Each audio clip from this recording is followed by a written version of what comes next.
Hey guys, welcome to The Great Escape. I'll be back right after this.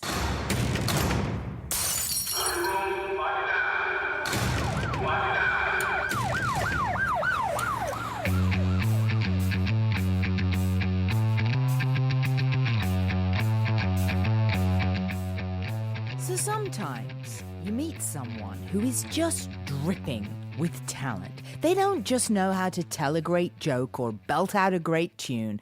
They have natural, raw ability, which they've crafted since childhood, and they are, you feel, destined for greatness.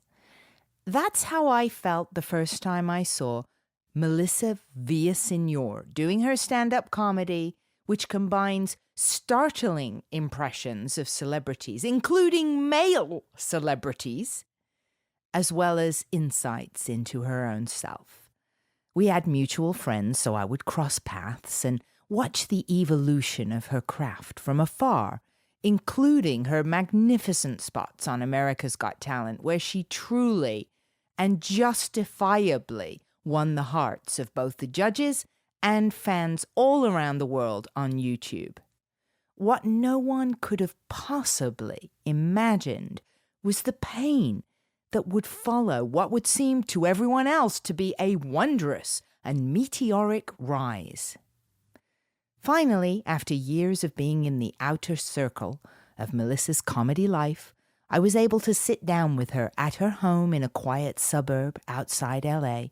We sat at her kitchen table with her cat Ella nearby, and Melissa shared deeply and openly the essential hallmark of a great artist. I feel very honored to present this conversation with the extraordinarily talented and gifted and lovely Melissa Villasenor.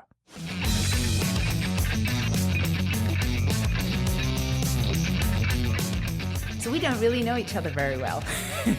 No, but I've met you. Yeah.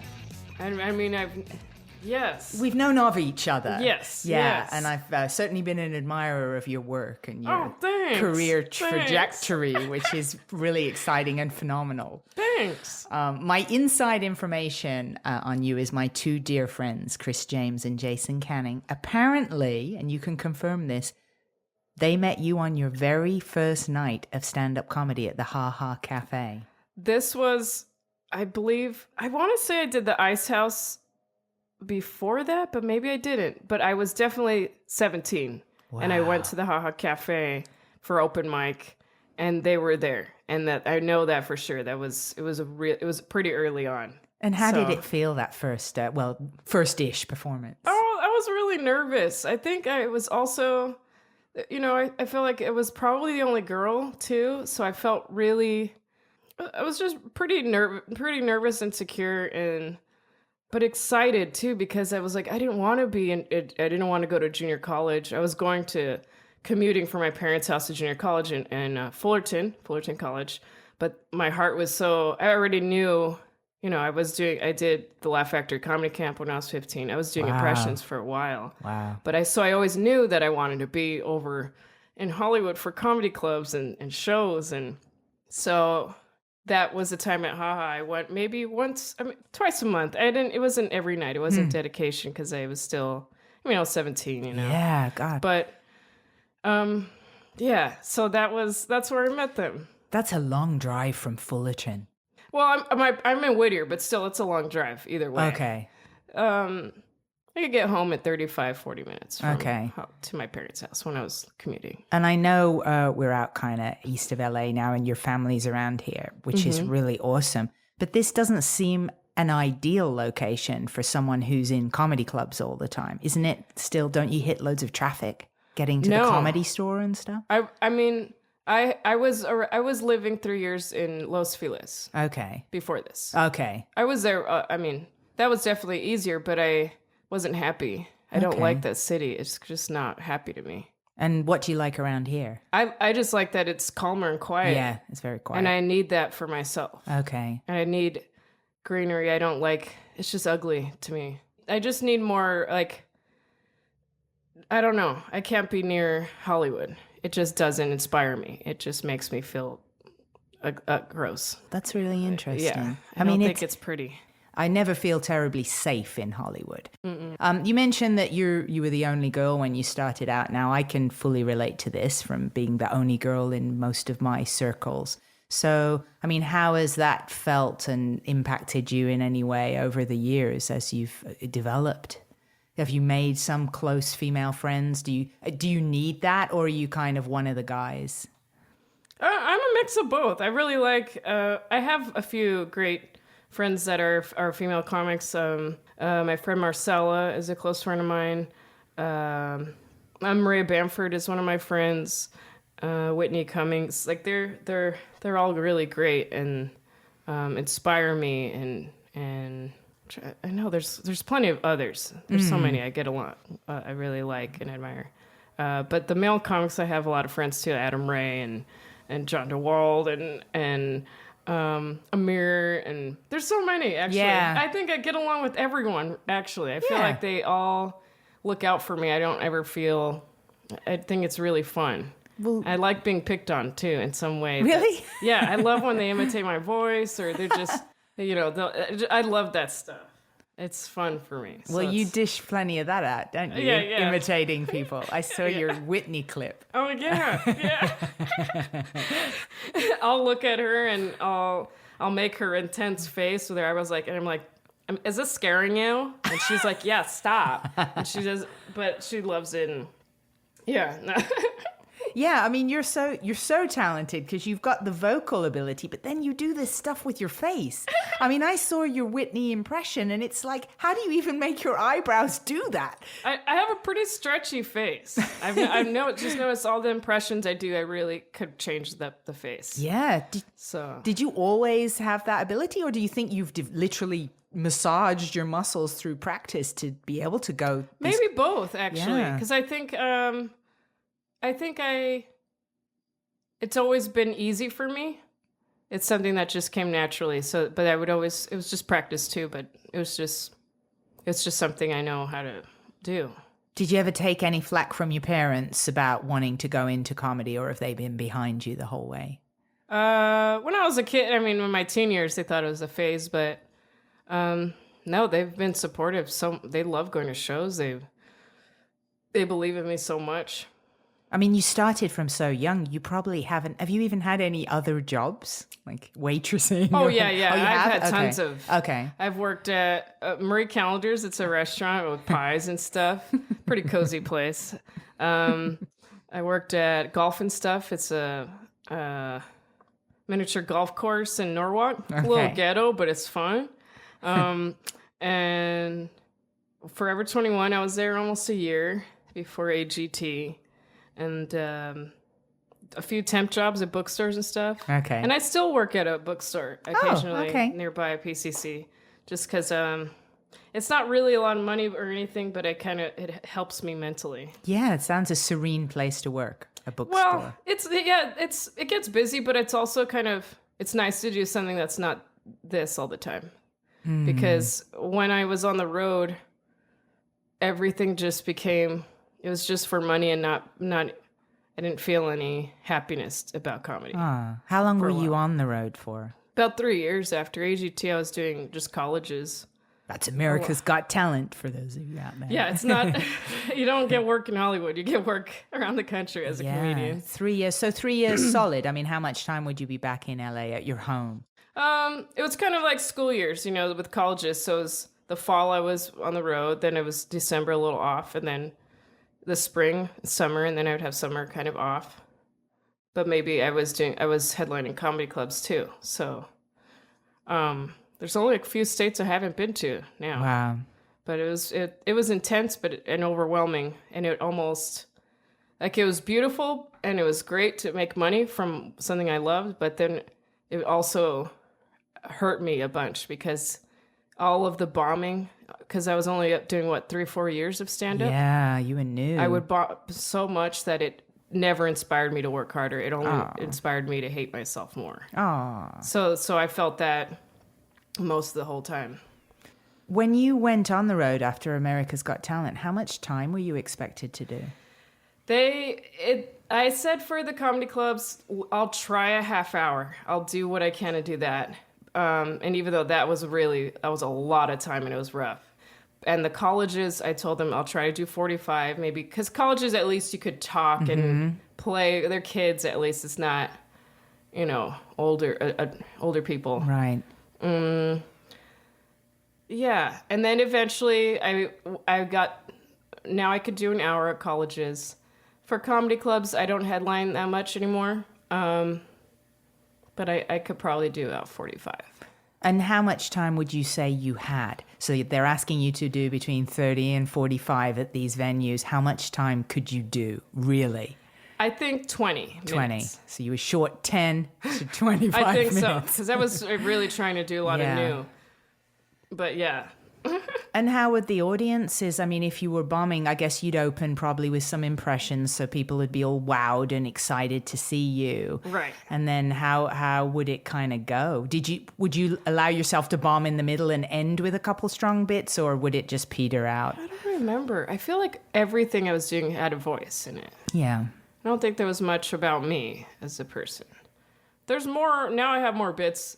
Actually, now I think it's great. My stand-up's it's a mix of me, but the voices they intertwine the stories about myself. So they're never like, oh, here's so-and-so. Okay. It's so detached, I can't do that type of comedy.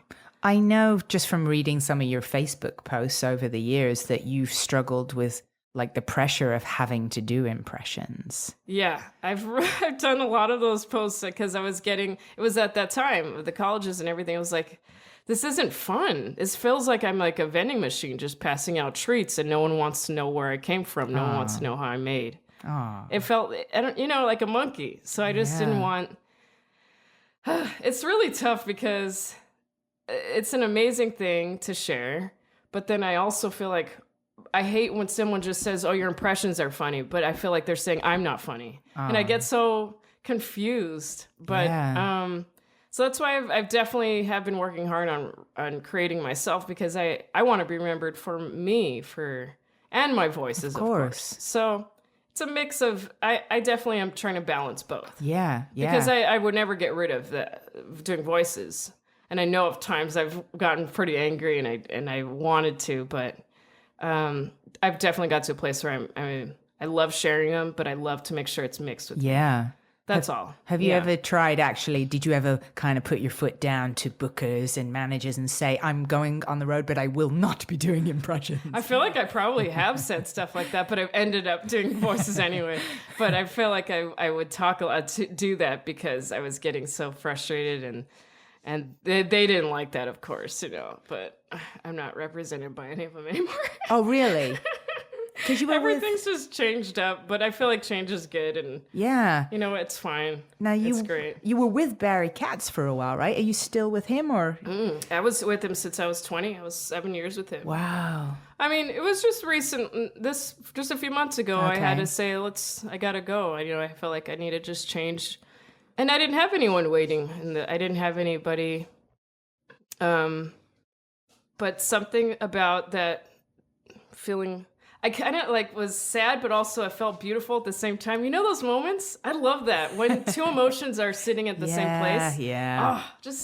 I kind of was like, I have no one now, and I felt scared, like no one's believing in me. But then it was also kind of liberating, thinking, this is cool. This is new now. I'm creating my new self. Yeah. And either way, people are going to come back in. Ella, she's playing with your luggage. That's okay. My she cat loves does luggages. the same thing.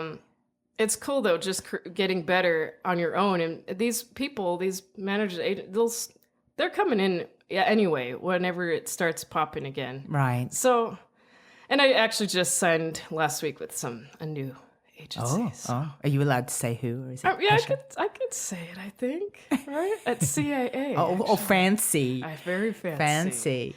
But they've known me too for a while. They've seen me throughout the years, so it's exciting though. So, but I have it's cool though.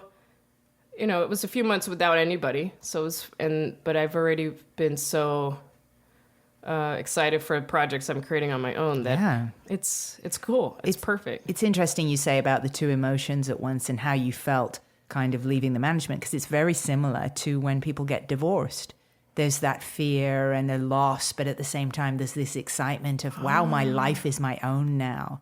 You know, it's a mixture of emotion. How do you, because I mean, he's a big manager, and I mean, I've never had a big fancy manager. So would you say it was really helpful? Did he help a lot with your career? There were moments he really did, and he's very smart. He's been around so long that he knows. He's very wise, and he. But there was other part that I was still figuring out myself this whole time too, and what I wanted, and what am I? Who am I? And Phil. I mean, why did you leave? I left just because I didn't see what he was doing at all. Everything at this point, just a lot recently, I've been handling by myself. I see. Okay. So I didn't see like, well, what are you doing? So it's just more of a business. Okay, logically, I should take over. Because myself. I feel like if things are slow anyway, then you're taking a piece of things I'm doing on my own, but you're not helping. So why don't I just have no one right now, get better at everything on my own? Because it's not like there's anything happening. Was it an easy departure? I mean, No, it was pretty tough. I felt really bad because I do like him. He feels like a dad to me because we've gone through a lot together. But I think it's for the best, and I know that. I know he wants me to win. He believes in me. So yeah, well, you never know as well what the future holds. I mean, it's such a small industry. Who's to say you won't work together in the future for something? Yeah, I don't know. Who knows? Right, yeah. right. So, but it's great though. It's not like it's not angry or anything. I know Whitney was with him, and I think at a very significant part of her career. I mean, yeah. Everything she did was on her own. I just have to say it was all her. I mean, she's a hard worker. She's a great role model for working hard. Sometimes she kind of feels like my mom. Like my mom is someone that's so blunt. Yeah. And will tell you, hey, this is how tough it really is. Like there's like some things that I don't want to hear. I get really stressed sometimes because her energy is so honest. Yeah. And you don't meet many people that are that way. I think I'm definitely sensitive and a little like I can't a lot of the truth hurts sometimes, but I think it's really good for me. I think this is a time that's really Whitney's helping me out a lot. That's awesome. It's great. I think it's very important in this industry, especially as your career and your fame grows, to have people around you who will tell the truth. Yeah, and a lot of people get unstuck because they're surrounded by yes men, because people want a piece of it. And I think that's why you end up seeing a lot of people do horrible movies, because nobody had the guts to say, you know what, you're better than this. Yeah. Yeah. So you've got Whitney to go, this is good, this is not, Yeah, and she's really reminding me a lot too that I should never feel shame with the voices, and that it's really revealing to people I'm talented and I'm a good actor with it. And I liked hearing that just this past weekend when we did shows. But I still will hold, though, that I can't just say, here's so-and-so at a play. I can't do that. Right. It feels awful. It feels so hacky and so unconnected to my soul. Yeah. But when I say, Wanda Sykes is important, this is a voice that helps out with my self-esteem, that's way more connected. Yeah, absolutely. So, and I have to, and it helps me. Yeah. And it makes me happy. Good. So that's the only way I could do an impression in my stand-up. If it's stand-up, it's a personal thing, so I have to make sure. But if it's a sketch or something else, that's not. But when it comes to my stand-up, I have to really work hard on making it personal. Yeah, that sounds a really smart way to do it. Like they have them help you in your personal life. Yeah. I mean, how smart is that? So we get to know you and see the amazing talent at the same time. Yeah. Smart. Yeah. Smart cookie. I know. It took a while to get there, but it's getting there. I like it, though. I love sharing it. So going back to, how old were you when you just did the America's Got Talent and started to go on the road? 23. 23. And so was that your first time then really bombing when you went on the road? Because in LA, you don't get to do half an hour. It's all little sets, you know? I think that was the first time on the road. I did Harris Improv for 6 nights, 2 shows a night, featuring for a headliner, and it was really awful. What even happened? Dying every day. I mean, did you call it on stage, or did you kind of plow through it? No, because my stand-up isn't like crowd work. I can't think quickly. I don't do one-liners. It was all act-outs with the voices. I would just be a robot and go through it, and try to get done with it, and go to sleep. So, but that was one of the first ones. It was just not exciting. And then there were more like just Phoenix, a show. But when I headlined, there were some shows, there were sweet people that really believed in me and followed me on AGT that came out, and they made the shows pretty special. Oh, there were good. some like that were, but then there were a lot of comedy clubs, though, that people came, but they didn't know who I was. They just knew I was on TV. So there was no support. They wanted to go, but they didn't. When you go see a headliner, you're expecting 45 minutes. You're expecting crowd work, someone to play with you. Especially someone that's you're paying money for and drinks for. So when you had your first ones that didn't work, I mean, did you talk to anybody? Did you call your manager and go, "This isn't going to work"? You know?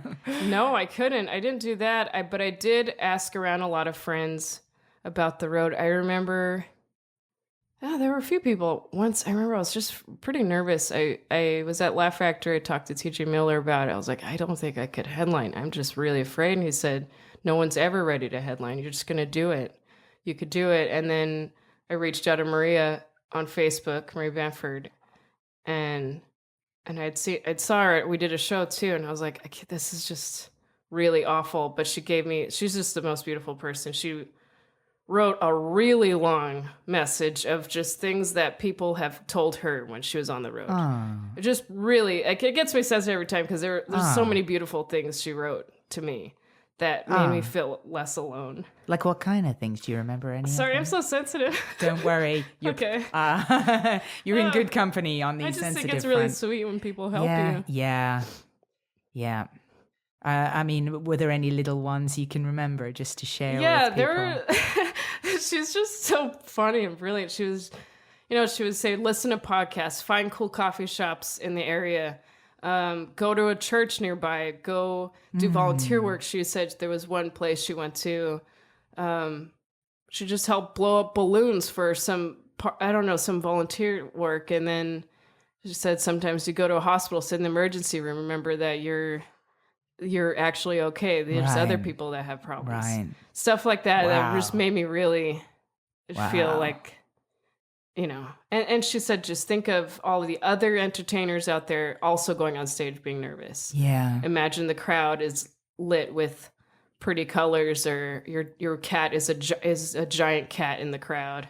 There's so many cool things that she said. I'll never forget it. Yeah, that's tremendously, shows huge generosity on her part to take time to write that to you. And she always loves it too. Like, I'll still call her or text her, and she'll just, say, well, not right away, but she'll tell me she loves helping because it also reminds her again. So she loves to do that. Yeah. It's great. Well, you are sensitive, and I mean, we although we've seen each other through the comedy clubs, we haven't gotten to know each other. But from your posts, I recognize something in you, because I've seen you draw and you doodle, and you're a creator, and often I feel this way too, because I paint, and it's been a part of my profession, which I don't know if you know that I've been an artist and made part of my living as a painter. That's awesome. And the day, I did my first abstract painting the day I wrote my suicide note in 2001, and I was going to end it all, and I had these paints left over from a project and started chucking them around, and I ended up staying in my apartment for 30 days painting, and it kind of saved my life. Wow. So I recognized when I would see your little pictures post, because some of them actually choked me up. You had some of these faces you would draw, and I just could feel like a very deep loneliness and pain behind them. This is probably like a couple years ago, maybe when you were on the road. It was I don't know. Yeah, when I was on the road that time, I was starting to draw a lot. Yeah, I think I might have even wrote you a note on Facebook or something saying, if you ever need to talk, I so recognize this, you know. But it's a true artist spirit. I mean, I recognize it. And Thank you. Wow. And life, what that means is it's often literally a double-edged sword. You're able to create things that bring other people great pleasure and joy, but there's an incredibly painful, sensitive side to it as well. And I really see it in you. Wow, yeah. But you're a true artist. Thank you. And sometimes I feel scared to share on Instagram too. It's like, oh, the follower's gonna leave because it's so creepy, like that I drew something like this. But then I'm like, no, but they would love me either way. If the ones that leave, but the ones that stay understand. So I don't mind sharing them. Well, it's human and universal to feel those emotions. Yeah. I think the more people allowing that side of themselves to be shown is very healing for large groups of people, you know. I want to see your paintings now, too. Oh, they're on my website. Oh, sweet. I'm going to check them out. Okay. That's cool. And you write songs as well, yes. right? And you sing and you play guitar. Do you play other instruments? Just the uke and guitar, and I'm gonna try. I want to get a keyboard soon and make baby steps to piano. Oh, cool. But all my siblings, I mean, I never took lessons when I was a kid, but my sister plays harp piano. Older brother plays piano and guitar. Andy, my younger brother, he plays drums and bongo and guitar, and like but we love it. And whenever we're all together, we like to bring out the band again. Yeah. We play all the punk songs like Sum 41 and No Doubt, and whenever. So there's the best. Four of you? Four of us. Four of you. Okay. And where are you in the age lineup? I'm middle because my younger brother and sister, they're twins. Got it. Oh, okay. But we're all pretty close in age, and they're all so funny. It's the best. Huh.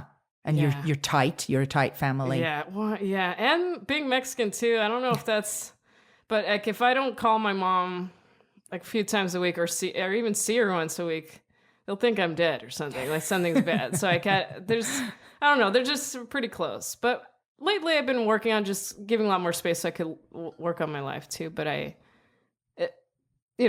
bittersweet too. I try to go see them too and hang out because everyone's getting older too. So it's important.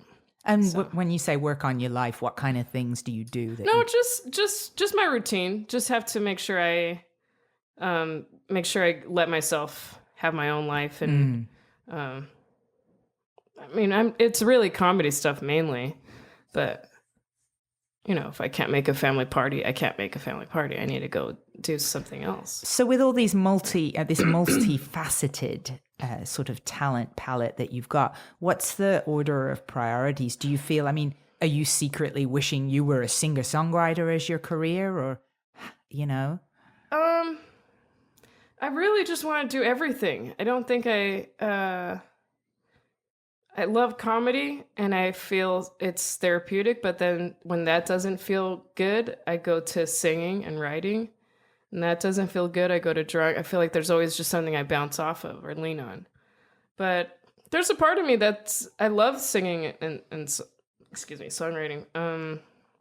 I have an EP out called Leap on my iTunes that I made 2 Decembers ago. Okay. But I would...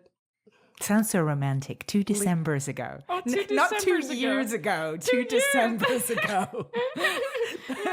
See, that's the sign of your artistic spirit. You don't just say 2 years. 2 Decembers ago. When the snow's falling and stuff. Right. A bird crossed my path. It's so funny. But yeah, no, I got to make more time. I'm going to start guitar class in September here at the PCC, just so at least it gives me discipline every week to work on it. Oh, lovely. Taking music I think that's classes. good. Yeah. Feeling like a beginner is a good feeling. I love it. Feels like school, like you're just... But now it's something I enjoy, so I think I'm really looking forward to it. Yeah, well, the nice thing about guitar for you is at any time you're going to have this vehicle to bring it into something. You can bring it into your act. Everything. So it's important. Yeah, no, it's great. Yeah. Gosh, no, you have really great thing. You have really great questions.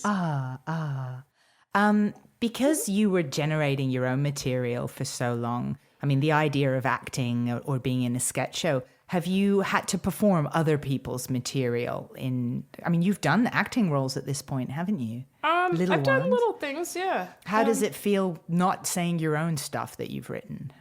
Whenever it's a character that's close to me, I love it because it gives me something new to. If someone wrote, like I did a little film called Late in America not too long ago, and I played a creepy music teacher that sang a song about her dying cat for the kids. And it was so connected to me and so close to the person I am that it came so easy and it was so much fun. I think playing characters that are close to me, it's pretty easy to slip into and make it fun. And I loved it. But I haven't had that challenge where I've played a character that's way off of... Well, actually, I lied. I did a little tiny... a horror film thing where this little girl was gonna kill me, and I was pregnant, and wow, it was actually interesting that I still played close to myself, but not wacky or anything. But still, I'm still allowed, even in horror films, you're still allowed to be a little quirky or be yourself with the character, because then that's not you if I change my voice or anything. I don't know if I'm explaining it well. Well, part of the actor's job is finding something to link you to that I think character. That's what I'm trying to say. Yeah. Wait, what was the whole question again, though? It was how do you feel doing other people's material? Because you're a writer yourself. You generate your own material. Oh, yeah. I love it because it challenges me to break down the script and the character and do the homework for... I like that. Yeah. And I know you're in classes, so you're taking it seriously, learning that stuff. I think I just have to keep staying in class. So who's got the blueprint career? Because there's some good ones out there right now with great careers who are doing everything. Have you got a certain person that you're like, that is the role model? That's my blueprint. I like Zach Galifianakis a lot. Okay. I like him. For his career, so you want to do movies? Yes, I love, and his comedy and just the characters he plays in so many films they're all close to him, but he's also a great actor, so I love that. Gosh, I know there's so many. What about somebody like Amy Schumer? She's got a sketch show, which I would think you would be kind of a... Yeah, I think I could definitely see that, but I also would think a variety show. I guess her show's like that, but I would love to do like a host, like my own little SNL, I guess, sketches and music, like variety show, like, in the past, because I like to do so many different things. I think that would be ideal. I can't think off the top of my head right now, but... I guess, what about Whitney and the sitcom route? Does that appeal to you, having a sitcom? Yeah, I would totally be down for that. I don't know if I would write a sitcom. I don't know how excited I am to write a sitcom. Okay, so you're not a script writey kind of person. No, I am. I'm writing my own series right now, which I hope to pitch as a pilot in the future. But it's single cam, so it's not as...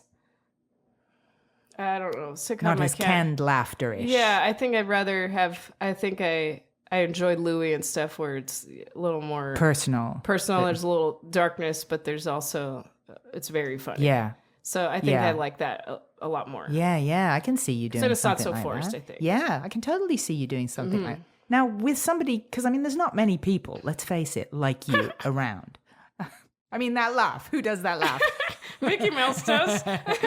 I'm assuming someone along the way has taken you out to pitch you as a mini Saturday Night Live with your own sketches and variety show. Has that happened? Mm-mm. How come? I think I'm the only one that's going to be able to do that. I don't think anyone's going to do it for me. But it seems so logical to me. Like your agents and managers that you've had, why wouldn't they present you that way and go, here's a show, here's a girl we can build a show around, like a Tracy Ullman type thing? Yeah, no one's ever done that, no. Well, this is ridiculous. That's ridiculous. I know, but I think it's just up to me. That's why I'm working on my own. Right. And then my own pitch and stuff. So, did you ever ask them, your powers that be that represented you? Did you say, this is, I think would be a great idea for me, like a Tracy Ullman type of a show, or using my characters and doing sketches? I think I've told people that's a goal of mine, but I've never presented them, and I never, created a package of. I never presented a show to them. Well, we got to put that out there right now. Yeah. Well, let's do that then. Yeah, this girl, for everybody, I know there's industry people listening. I know. This is the girl. This is the girl that is that girl for the sketch show. They might be interested in the series I'm working on for myself is called Real Girl, and it's about me trying to become a great comic on stage with a specific point of view like all the greats have without doing voices. But it's like me trying to find myself on stage as well as off stage because those are so connected. That sounds awesome. Yeah, Melissa. it's like so true to everything I'm feeling right now. Right. So I love it a lot, and it's really exciting. So I have the Kickstarter up right now. It's called Real Girl. Okay. My friend Wendy McComb is going to direct it, and it's bubbling up right now. It's just That's awesome. Yeah, it's really exciting. And so there'd definitely be impressions, especially me being at home. I like to dress up and sing and film stuff. So there's a big part of me. I love it, and I lean on a lot of the impressions.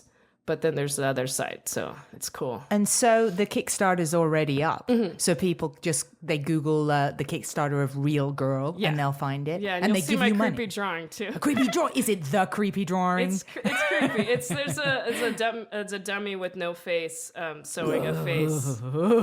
And Gives me the creeps. I love, and it's so. I drew this photo months ago. A while ago, and then I was like, well, this is kind of just weird how it's perfect for this. Yeah. Because I'm totally always trying to create a new face or something that's not me, and I have no face. Yeah, I've been creeped out by quite a few of your pictures. Oh, well, that's good. Yeah, it is good. I do want to be. I would love to help like on a Tim Burton film or something. That's that's always been something I would want to do. Okay. I love it. Now, amidst all this it's not normal. Who can say the comedy world is normal? But the career stuff, how important is having a personal relationship? I mean, you're normally... It's not important to me at all. Okay, so you're not craving a guy in your life or... No, and I'm honest, I don't... Is there something wrong if I have no pleasure in that? Mm-hmm. Am I depressed if I don't have any interest in that? No. Yeah. Of course so not. because I was just thinking about that. Like, I went on Tinder and some people want to go out. I'm like, I don't even have the energy to talk and listen to someone. I don't even want to know. I don't even want to. You're just gonna take up more of my time. Right. And I don't even have alone. Like right now, I get there needs to be a balance, but I get the balance when I hang out with my family or go to the gym or I don't know. I mean, who knows? I might get a date later on, but down the road. But recently, I haven't. I mean, you're still young. How old are you? I'm 27. You're 27. So I mean, you're still really, really super young. Have you had a serious relationship in your life at this point? I've had a couple boyfriends, but no one I've ever lived with or anything that.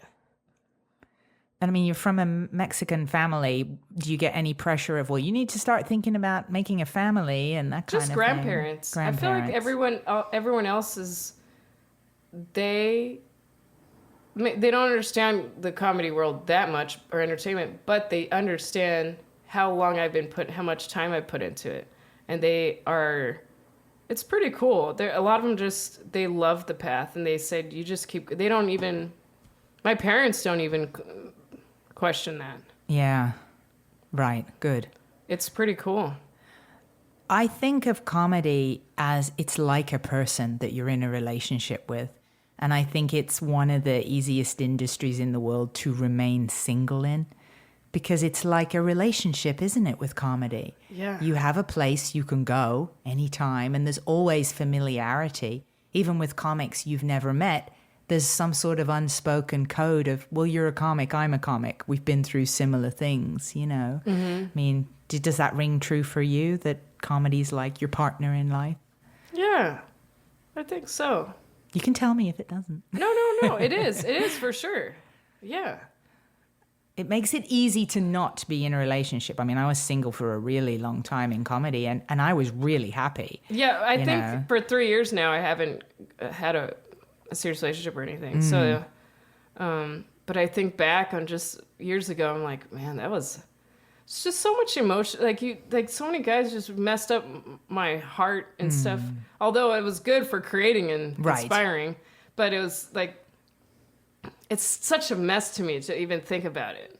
Like, you're going to just make me feel bad for being me, or you're going to make me feel, I don't know, you're going to start a fight with me before I have to go do a show or do something important. I don't even want to, that sounds awful. Right, yeah. But what I do miss is that outlet of just, hey, one night this week, we're going to go dancing, we're going to go karaoke, we're going to have a few drinks.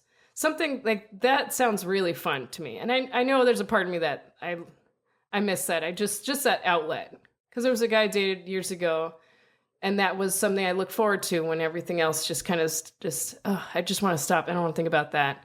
Let's go have fun. That's important. Yeah. I know that I need to. I mean, do you do that with your friends? When's the last time you went to karaoke? I went to karaoke. I feel like I went not too long ago. Where did I go?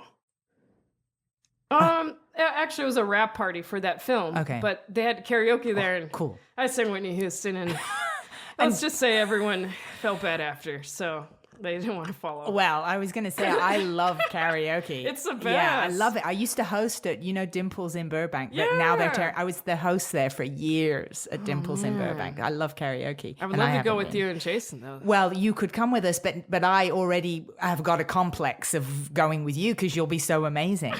I mean, my God. There's so many great people, great singers that go, especially in LA. You see some good ones. Yeah. Well, at Dimples, Britney Spears used to come in. People used to come in and run their songs in sync. Olivia Newton-John came in to sing. We would get a lot of celebrity singers come in and just sing a song. It was really fun. Really fun. I went there once. That was fun. I think I sang a Leona Lewis song. Do you sing lots of different kind of vocal styles, like Whitney, and so you do Leona Lewis? Have you got a whole suite of singers? Yeah, I usually, my go-tos are Whitney Houston, How Will I Know, Usher, You Got It Bad. I love, what was the other one that I like? Pink, Just Like a Pill. I like Aerosmith, Stevie Wonder. I guess it's a range from Motown, pop, and just some good, just that emo rock, Iris, Goo Goo Dolls, stuff like that. That's a little, I think it's all pop, but it's different colors. When you sing them, do you do the voices of the original singer? Yeah, I do. So you're doing Stevie Wonder? I still I get into it. Queen, too. Oh, wow. Yeah, I love. Oh, my God. Can you sing like Adam Lambert? Who's that guy? He's the guy who won or nearly won American Idol, and he's sung with Queen. He basically sings like Freddie Mercury. He's a phenomenal guy. I can't believe you don't know who he is. It sounds familiar. I would know his face. You didn't get into American Idol. I only watched Kelly Clarkson's, and this is way back. And I watched Taylor Hicks because he looks like my dad. Oh, that's funny. Taylor Hicks. Because my dad was getting, every time at that time, people were like, Taylor Hicks is here? I was like, no. Oh, that's funny. Because he just kind of has the same eyebrows. And I have a trivia on Kelly Clarkson because she had moved out to LA, and I had got this mural job. I was painting, and it was at 9000 Sunset Boulevard, this reproduction of the Sistine Chapel for a restaurant called Rome. And I went in one day, and they were training all the wait staff, and there were 70 future servers there being sort of screened and interviewed. And I was painting while this was going on. And Kelly Clarkson was one of the servers. And I got to go to the first season of American Idol because I painted T-shirts for them with like Simon Cowell and different people on. So they would save a spot and I'd hang out with the people from American Idol. And Kelly Clarkson says to me, "Oh, I've seen you. You're the artist from that restaurant." And it was so funny that here she is about to become a giant megastar. And she's just come from like a restaurant on Sunset Boulevard where she's kind of being assessed as to whether she's going to make it or not as a server at the restaurant. I mean, that is such an LA how things happen, isn't it? Mm-hmm. You know, like snap your fingers and somebody can be a big star pretty quick, you know.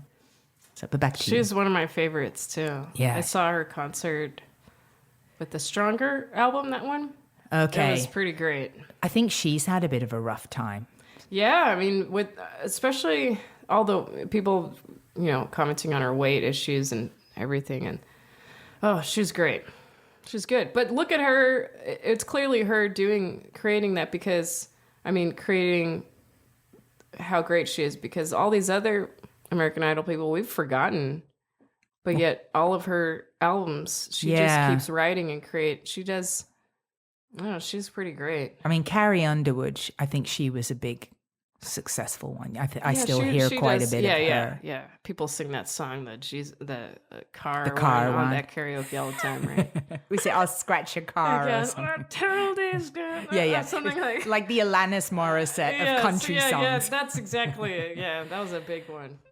I see you kind of like. Ella watching she's very sweet. We have like an audience member here with green eyes. She's very cute. You're like the Alanis Morissette of the comedy world, I feel. That, yeah, maybe I am. Yeah, at any time, this raw, ugly emotion could come out, you know. I love sharing all that stuff, the vulnerable, dark stuff, but I don't want to come off as, it's a fine line, I guess. But it's good. I think it's good to share the truth instead of... Well, it is good to share the truth. It's healthy. Yeah. And it's healthy for you as a performer. Mm-hmm. And also, I think that's how you find your true audience. You know, I mean, look at somebody like Doug Stanhope. You know, he goes around the world and he has his following of people because he's just like a tapped vein that's running loose of whatever he thinks about. There's quite a few people like that. Yeah, it's awesome. So I feel this is in your future, this kind of journey. So when you go on the road and you've said you don't like it, how do you cope? Well, I haven't gone... It got better. Like the last year when I would do colleges or shows, it was... I definitely am... It's a lot better now. Like I have my routine. I think once I also started taking advantage of the hotel gyms, then it was really helping me. I mean, it was just... Clearly exercise is the best. And then... I would write, and I would also bring my Nintendo DS as like a Game Boy. What games do you play? Animal Crossing is my go-to, my favorite. It's really you have a little town you take care of, and all the animals live in homes, but they don't. You're the one that has to do the work, like picking up the weeds and. I see. And you build your house and. It's like virtual home ownership. It's like but it's like The Sims. But this, you don't have to feed them. They don't age or anything. It's not. So it's like LA. It's like LA. You don't feed them and they don't age. And I mean, because you're a name now, can't you just take a friend with you as your opening act? I mean, you've got these friends. I did that a few times for colleges, and those were fun. Okay. I brought Marcelo once, and I brought Laurie Roggenkamp, and they're so funny. Oh, I love Laurie. Oh, man. She kills me. So, but there was those two trips, and it was so worth it and so fun. But it was tough, too, because it was like, they won't provide it. So I would pay for the flight and for their shows, which I didn't mind. It was really worth it. But then once it started slowing down, I couldn't really, it's a lot of money, so I was... but recently I've been opening for Whitney Cummings the past year, about 3 times in Vegas, and then every weekend this month we're at a different place. That's it's nice. Just to prep for her new special taping in a few weeks. That must be really interesting too, to see her material evolve ready for the special. Yeah, it's really, I mean, she just keeps adding every single show to this hour, and or hour and a half now, but it's incredible. And I watch and observe, and I still don't have that ability.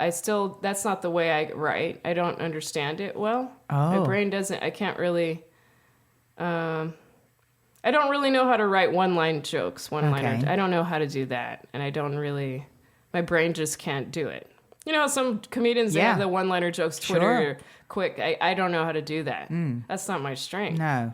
And I've come to realize, like, that's okay, though. That's totally, I have to do what's easy for me, which is the impressions and just writing silly things about myself or stuff that, but I'm not really, I don't have, that's a big part I'm learning right now. It's just I want to understand what I'm passionate about, what I like, what I don't like. Yeah. Maybe that's all the 20s, the years are too, for me. I mean, I think it goes on. I mean, I'm older than you, and I still feel like this. Yeah. Like recently, I mean, I know you're in classes, and I'm in classes a lot. I love classes. Like you said, it's fun to feel a beginner.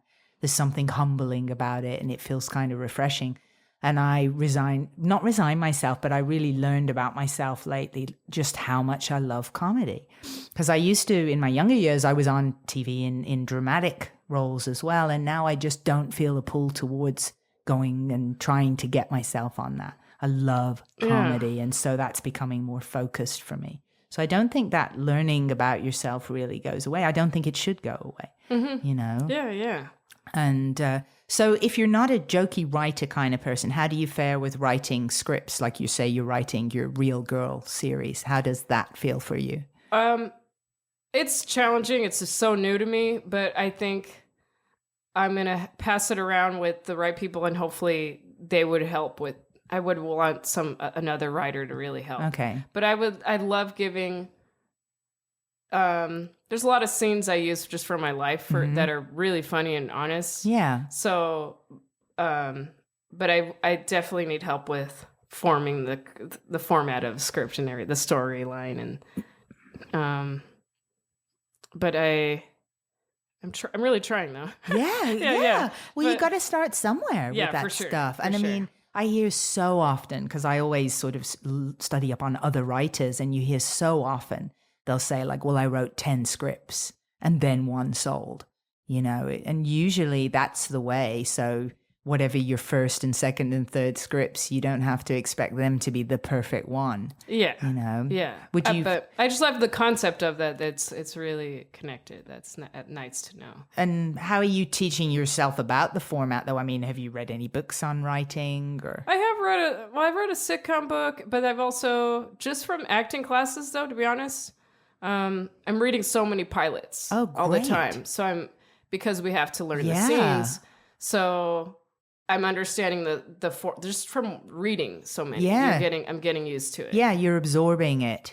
Yeah, that's a good point. And then I've had some people pass along examples of pilot pitches and everything. So I observe other formats and then put my own stuff in. Yeah. So- I mean, have you picked Whitney's brains? Because she's certainly been prolific She's with writing. passed me along a few of her. I think I have a couple of the pilots from different shows she's written. So She read any of your stuff? Your scripts? not yet. No. Are you going to have her? Probably, but I think right now it's I got to make sure it's looking real good before someone reads it and starts picking it apart. Yeah, yeah. But we're almost there, though. I would think in a couple of weeks. Do I remember right that I saw you were you in the CBS showcase? I was. Yes, I came to Yeah. that. And is that the one as well, if I remember correct, that Kate McKinnon was in? Mm-hmm. Yeah. Yeah. So was there any conversation with you about Saturday Night Live at that point? Because I believe, didn't she get picked from that showcase? Oh, yeah, for sure. Saturday Night Live? Well, I auditioned for SNL in 2009 Okay. or 2000. And what was that like? Did you go to New York? I did. Okay. And I had a call back, and I did a pretty great job, but I was 21 and still green and not...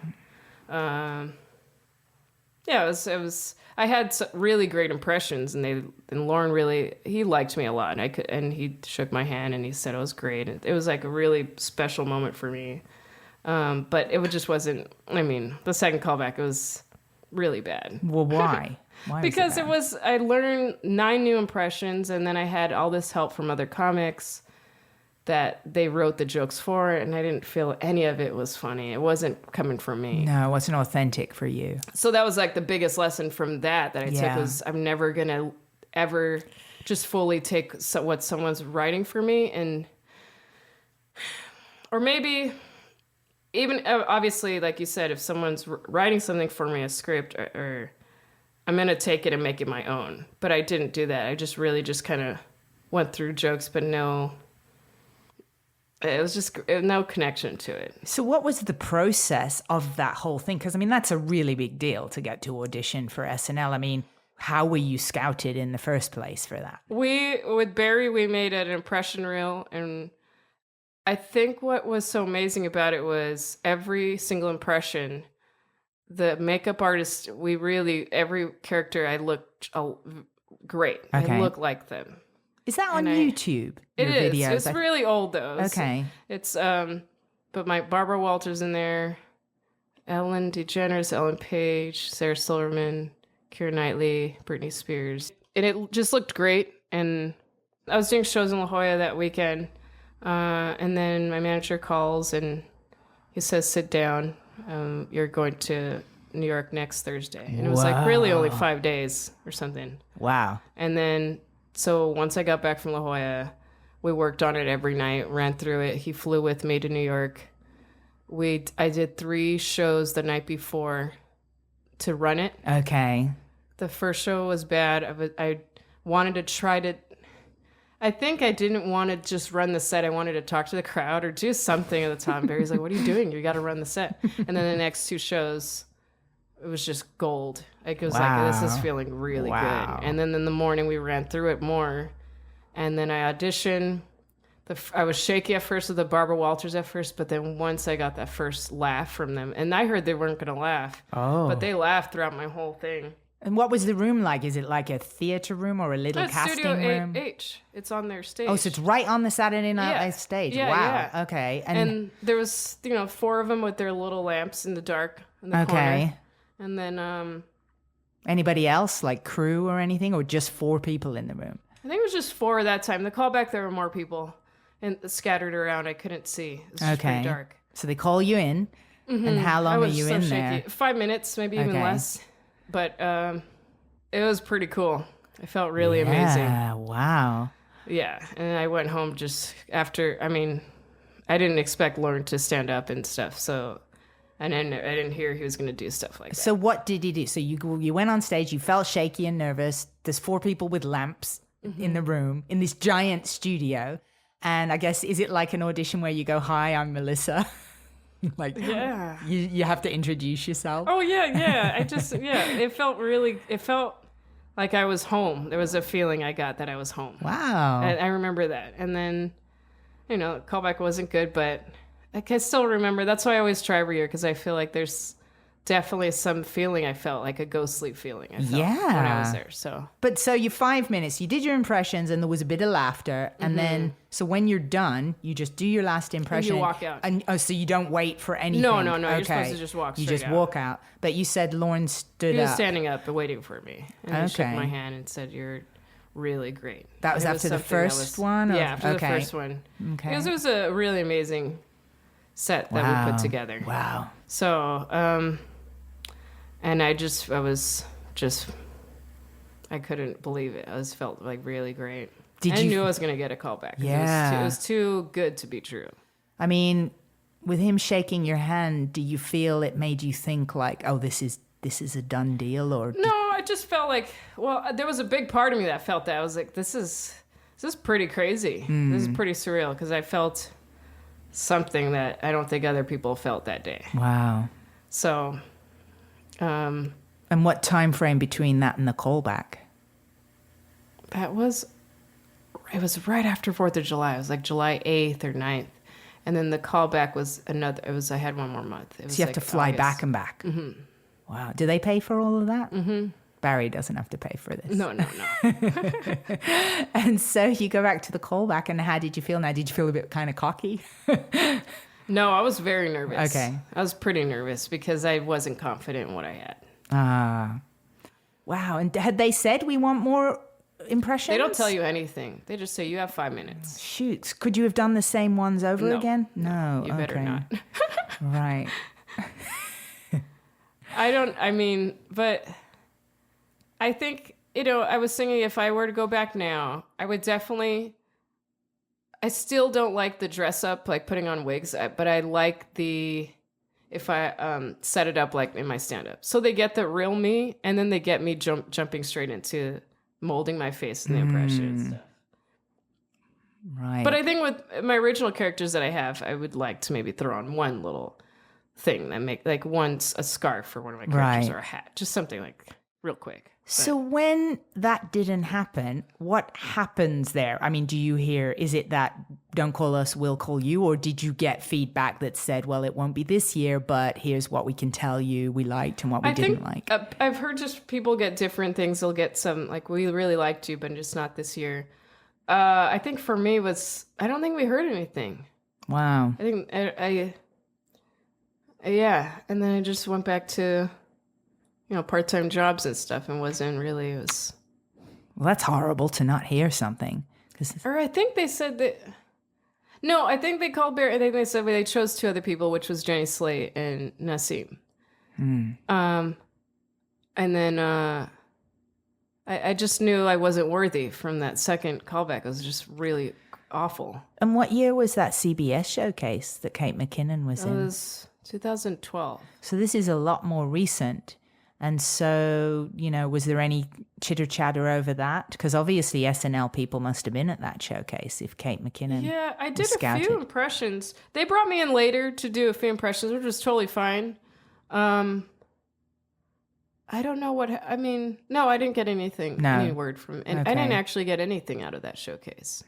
But I think it was also, how you put the attitude, whatever you put, you get ripped back. Yeah. So I think at that time, it was right when I started to get pretty depressed on the road. So that showcase, I did not care at all about, which was a bad attitude, and I'm aware of that, but we're human, Yeah, but of course. I think at that time, it was right where I was just, I'm hating all of this. Okay.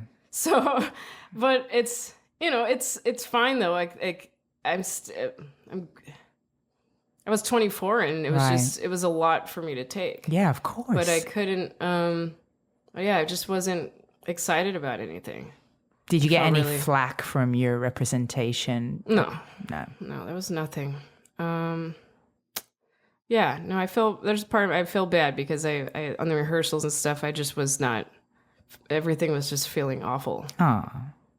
I don't know. I mean, yeah. It's all right though. But Kate was really sweet, and she loved my impressions, and I looked up to her so much in that, especially just observing her in the rehearsals and everything was, later on I was like, she was just the best because she was really smart. She was really smart to make, I don't know, just very professional. She was great. Just on it. Yeah. And I think that was something I was like, this is she's the best. So it's cool. How long did the funky time last that you weren't feeling so good? I think maybe 2 years or so. Quite a while. It was kind of in and out, but that's why I went through so many, trying to change my appearance and getting tattoos and dyeing my hair. Just trying to escape my world. I think that's why I was trying to change things so much. And draw and escape from all these horrible shows. I think that's what was happening. Now that I see it. Did it ever get scary, depressed, or just kind of? Yeah, there were moments I was trying to I was physically hurting myself. Oh. So. What did you do to yourself? I Did you do cutting a bit? Yeah, I know a lot of girls who you know, that's one thing I haven't done, but I've done other stuff, but I haven't done that. It just plain old sounds painful, that does. Yeah, but that's what was scary, was that I didn't mind it. I could go further. That's what was scary about it. Did anyone know about this, or was it all? Yes, okay. Some people knew, and then I went help, and then I went on a few. There was like just different process of medications, because I had one for fear of flying, the anxiety, and then I went on antidepressants, and then there's just a lot.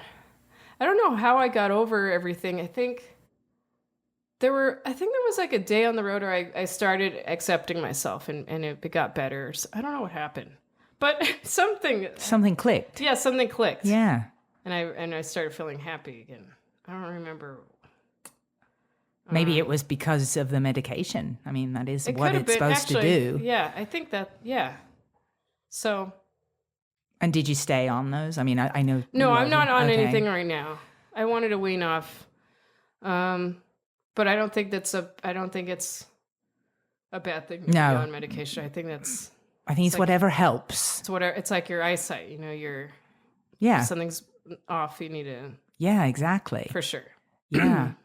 And do you feel, because I think from an artist's point of view, that going through that kind of thing actually becomes a little bit of a blessing in life for your creative process, and also for life. You have a frame of reference. Like, now you've felt what horrible depression feels like. I think it allows you to appreciate more when you don't feel that way.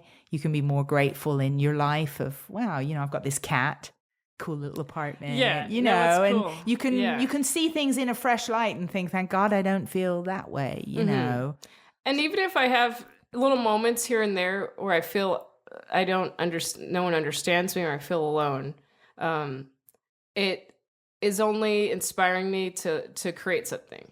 So now it's not as like, I'll feel it, but I know what it is. Yeah, I that's think right. what it is, and then I use it. So I don't. Exactly. Yeah. I don't think it. That's why I feel like, because you'll always get sad days. Of course. But it's good to channel them. It's good to channel them, and I think I know there's now I've seen a pattern like where everything just feels numb, and I don't see any point.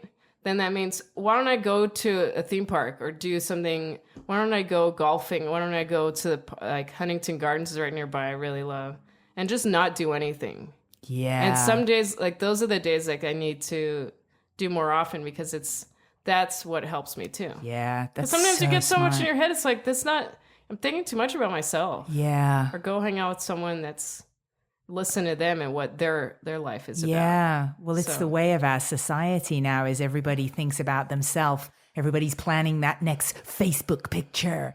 You know, I mean, I think Facebook is such a vicious entity. I don't know if you know. I'm not on there that much. It's like posting. Okay. I just don't think it's important now. No, well, that's healthy. I heard Amy Schumer recently she spoke at her movie premiere, and she openly spoke about how much pain had been caused to her from social media, from comparing herself to other people. And coincidentally, it was Whitney was one of the catalysts for Amy Schumer when Whitney sold her 2 scripts.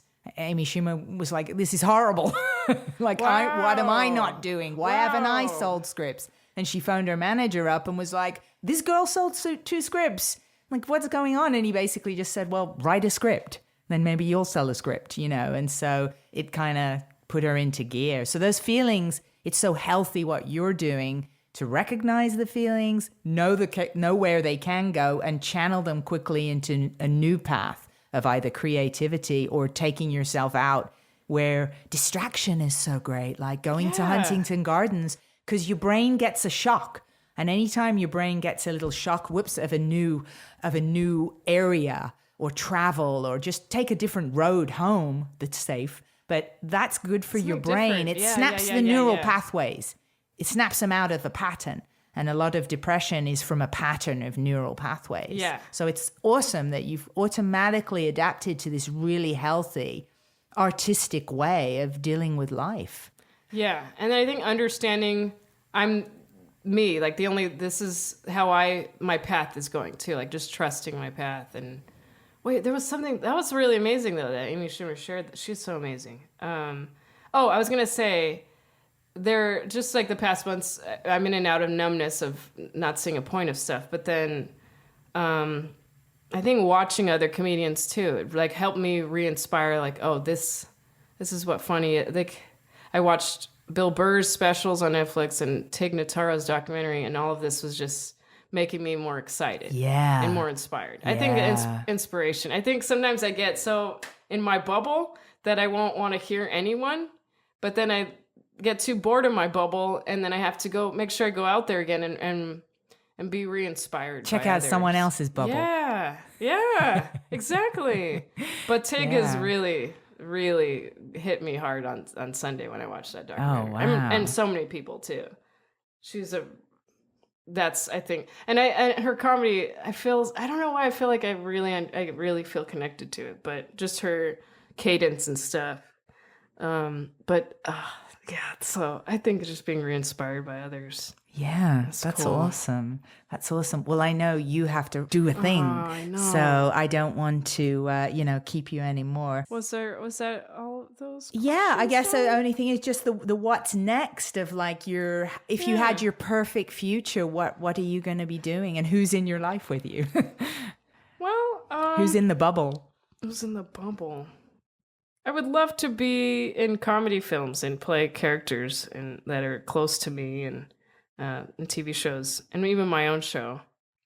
SNL is still an option, but I still feel like I can't, not relying on it like it's like the only thing. I think I want to just get funny and really great on stage. Yeah. And also, just get really good at acting too. Yeah. I really love it. So many things. I want to have an art show for my art. I want to make a cartoon that I could voice. There's so many things. Sometimes, but I have to take it one day at a time to create. Yeah, one day at a time is a good rule of thumb for all. I know. think I want to cook too. You want to cook? I want to get better at cooking. Because I don't cook good. Okay. I'll just eat the same old like turkey. I don't need to make. I want to learn how to cook healthy meals for myself and others maybe. Right. Cooking and others. I know, I guess I said that was the last question and I'm being sneaky because I feel you've had such a wide range of experience in the industry. I feel you've been through it at a young age, and I just wonder what you would tell new people who are coming into entertainment. What might you caution or warn them of or advise them? A little wisdom that you've learned. I think maybe really work on loving yourself and creating yourself. I think that's important, the love for yourself. And just be willing to learn and not being stubborn. Boy, there's so many things.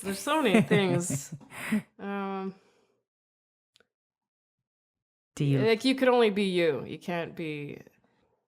Could be similar to people, but you can't copy someone. Yeah. Personality-wise, it's only going to be you. I think that's really good advice. Yeah, really there's good so advice. many. That's a big part of my web series. Like I want to change like comedy, but I can't do anything. It's whatever you are. It's like that's the only way. But you could be inspired by others, and you could be similar to other people. Yeah. But I think. Where are you on the scale of loving yourself at this point? I'm at an 8. I think it's pretty good. But there's days where I feel, bad shows or where I feel like I don't. Because I know all the amazing shows I've had where the crowd really understands me and I don't feel alone and I feel like I inspire people and make them feel good. But I think there's that little fear sometimes of just, am I really doing the right thing? But then I'm always reminded from something happening or just me letting go and having fun that, oh no, this is what I'm supposed to be doing. I think that's what happens too. Sometimes you're doing it so long that that you lose the love for it. Does that happen? Yeah. I think some days I feel that where I'm like, it doesn't even make me feel good. But then something happens where it's like, no, this is what I'm supposed to be doing. I feel really good doing this. Good. Well, 8's pretty good. An 8 on the Yeah, loving. yeah, I think so. Yeah, no, I'm pretty Yeah. good. I feel like I build my whole world of things that make me happy, that are very me. And I have now too much. Yeah. All right. That's it. Well, thank you. Thanks, Natalie. That was great. Thanks. Thank you very much for taking time out. Of course. There you go. Melissa V Comedy at Twitter.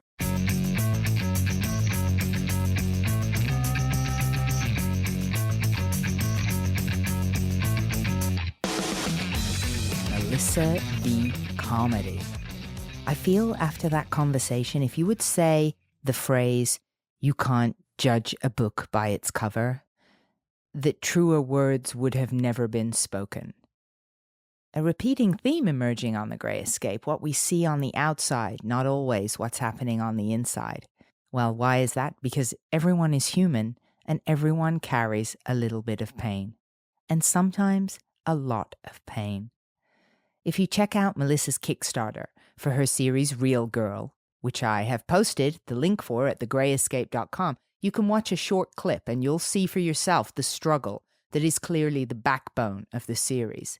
Besides the link to Melissa's Kickstarter, I will also post clips of her astonishing performances on America's Got Talent, so you too can be as smitten with her talent as millions of other people.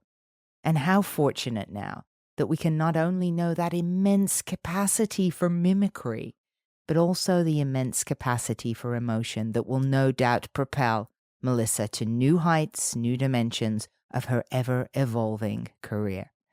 A sincere thank you to the lovely Melissa for letting us truly experience who she really is. Lots of love, lots of respect. That's it for me. I'm going to sit on my couch and feel like my own career stands absolutely no chance with my non-stretchy face and inability to sing like any great singer you just happened to mention. I do, however, have my own cat, dog, and talking bird. And you know what? That's pretty fucking great. Sorry, I had to say it. You know how it is. I have to get those little red explicit E's all down iTunes, or it will look odd. And there's enough things to worry about without missing red E's. I need a flawless and uninterrupted line of red E's, or I will fucking snap. What if I could have a stretchy face? What if you could have a stretchy face? We'll compare notes next time on The Grey Escape.